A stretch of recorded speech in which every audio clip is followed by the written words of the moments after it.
ঈদুল আজহার দিনের সুন্নতগুলো এক নজরে বলে দেই। আজকে আমরা জানবো ঈদুল আজহার সকালবেলা 10টি কাজ, যে কাজগুলো আমরা না জানার ক্ষেত্রে অনেক সময় ভুল করে থাকি। সেই 10টি কাজ সম্পর্কে ভিডিওর মারফতে জেনে আসবো।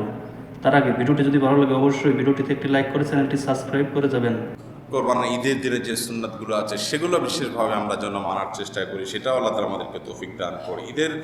ঈদুল আজহার দিনের সুন্নতগুলো এক নজরে বলে দেই 1 মিনিটের ভিতরে। 1 নম্বর সুন্নত হলো ভোর রাতে তাড়াতাড়ি ঘুম থেকে ওঠা, ফজর নামাজ মহল্লার মসজিদে পড়া, ঈদগাহে আগে আগে আসা, এগুলো সবগুলো ঈদের দিনের গুরুত্বপূর্ণ একটা কাজ।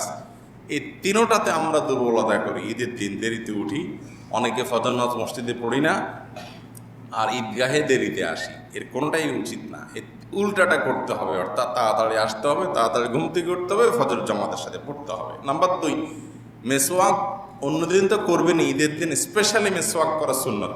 ব্রাশ আপনি করেন না করেন আপনার ব্রাশ, কিন্তু মেসওয়াকটা করবেন বিশেষভাবে।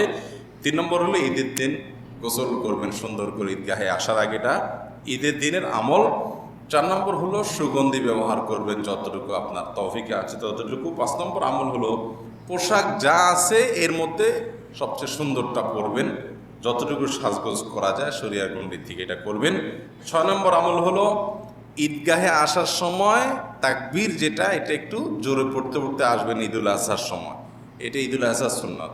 আল্লাহু আকবার, আল্লাহু আকবার, লা ইলাহা ইল্লাল্লাহ, আল্লাহু আকবার, আল্লাহু আকবার, লিল্লাহিল হামদ। এটা একটু মৃদু কণ্ঠে আওয়াজ দিয়ে পড়তে পড়তে আসবেন।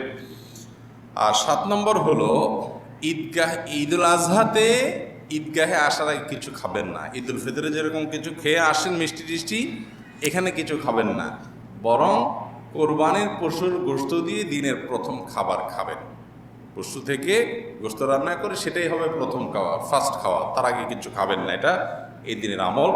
8 নম্বর হলো ঈদের দিনে দান সাদকা যতটুকু আছে তৌফিক অনুযায়ী করবেন। 9 নম্বর হলো আনন্দিত থাকবেন, খুশি থাকবেন। 10 নম্বর হলো ঈদের নামাজটা যথাসম্ভব মসজিদের ভেতরে না পড়ে উন্মুক্ত মাঠে পড়বেন। তো ঢাকা শহরে এত মাঠ নাই, সেজন্য বাধ্য হয়ে আমরা মসজিদে পড়ি, কিন্তু মাঠ থাকলে, উন্মুক্ত জায়গা থাকলে সেখানে ঈদের নামাজ পড়াটা সুন্নাত, এটা হারিয়ে যাওয়া সুন্নাত।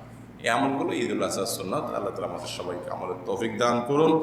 জাযাকুমুল্লাহু খাইরান ওয়া আখিরু দাওয়ানা আলহামদুলিল্লাহি রাব্বিল আলামিন।